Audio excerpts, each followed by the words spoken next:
বন্ধু রইল বিদেশেতে দারুণ শীতে। দুই একটা গান গাইতেই হবে। গাই আছে নাকি মাইকা স্যার একটা? আমরা ভাবছিলাম যে আমরা দুইজন, আপনাদের সকলের প্রিয় শিল্পী বাবলি সরকার আর আমরা দুইজন মিলে কিছু একটা গাইতে পারি কিনা, কিন্তু কি গাবো এখনো বুদ্ধি করি নাই। দাঁড়াও এক সেকেন্ড। শিল্পী দাঁড়া রয়েছে আমরা চারজন, আমি গান গাইলাম না, যার জন্য আমি মাইক ছেড়ে দিলাম যে বেআইন গান করবে।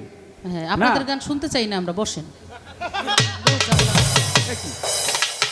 চান্স পাইলে যদি আমাদের পরে চান্স পান তখন গাবেন, ঠিক আছে? শাহ আলম ভাইকে মাইনা নিলেন কথাটা? আমি আসলে পুরোপুরি